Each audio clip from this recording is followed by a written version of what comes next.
লোকগুলা যদি এখানে এসে ঘুরে যায়, যদি সেই ইখলাসের সাথে কথা না শুনে, যদি সে আমলের নিয়তে কথা না শুনে, যদি সে জাহান্নামের ভয়ে জান্নাতের আশায় কোনো কথা না শুনে, তাহলে সে ওয়াজ শুনে তার জন্য জীবনের জন্য কি ফায়দা হবে বলুন? কোনো ফায়দা হবে? ফায়দা হবে না। তো কাজেই আমি একটা কথা শুনবো, আমি একটার পরে আমল করবো। খায়রুকুম মান তাআল্লামাল কুরআনা ওয়া আল্লামা। তোমাদের মধ্যে সব থেকে কোন ব্যক্তি উত্তম তোমরা কি জানো? তাহলে আল্লাহ সাল্লাল্লাহু আলাইহি ওয়াসাল্লাম সাহাবাদেরকে বললেন, তাহলে তোমরা সবাই জেনে রাখো, খায়রুকুম মান তাআল্লামাল কুরআনা ওয়া আল্লামা। তোমাদের সর্বপ্রথম ওই ব্যক্তি উত্তম যে নিজে কোরআন শিখলো, আরেকজনকে কোরআনের বাণীগুলো পৌঁছায় দিল। তাহলে কে আমার কথা শুনবে? আমি তো এই জন্য এখানে বসে নাই।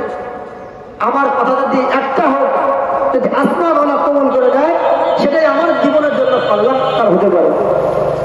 আমি বলবো, আপনি শুনবেন, আপনি শোনার পরে যদি আমল করেন, ওই আমলটাই আমার জীবনের জন্য আখিরাতে একটা সম্বল হয়ে থাকবে। এজন্য কে কথা বলতেছে, কত ছোট হুজুর কথা বলতেছে, নাকি বড় হুজুর কথা বলতেছে, নাকি ভাইরাল বক্তা কথা বলতেছে, নাকি পোস্টারে নামওয়ালা বক্তা কথা বলতেছে, যার নাম নাই সে নাকি কথা বলতেছে, এটার দিকে আমি খেয়াল করবো না। আমি খেয়াল করবো কোথেকে বলেন?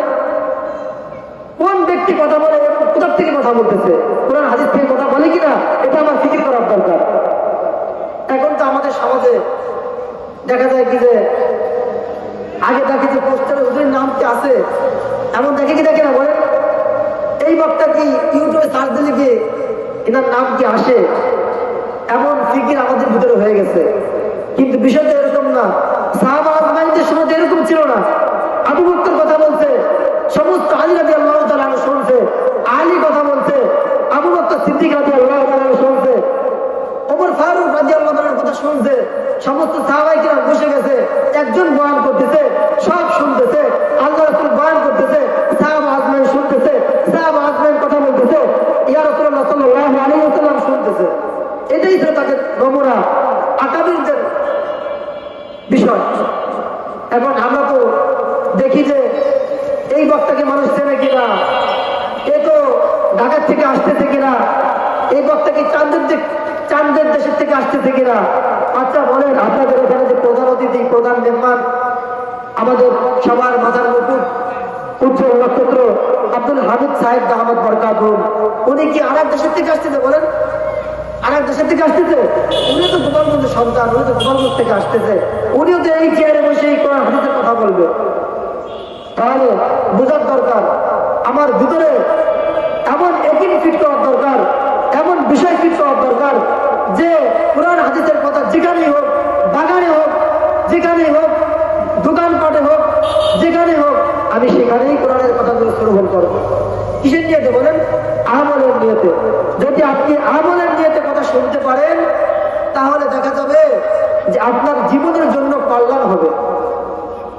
আর যদি আপনি এই মাহফিলের প্যান্ডেল করছে, লাইট লাগাইছে, হ্যাঁ, হরন লাগাইছে, বিভিন্ন জিনিস কষ্ট গ্লাস করছে, আমাদের মসজিদের বাৎসরিক মাহফিল, যদি আমি এই মাহফিলটা না দিই, তাহলে গ্রামের লোক অথবা মন্দ করতে পারে, বলতে পারে এখানে একটা কেন্দ্রীয় মসজিদ বা একটা গোরস্থান মসজিদ, এখানে যদি আমি ওই মাহফিল না দিই, তাহলে গ্রামের লোক কেমন হবে?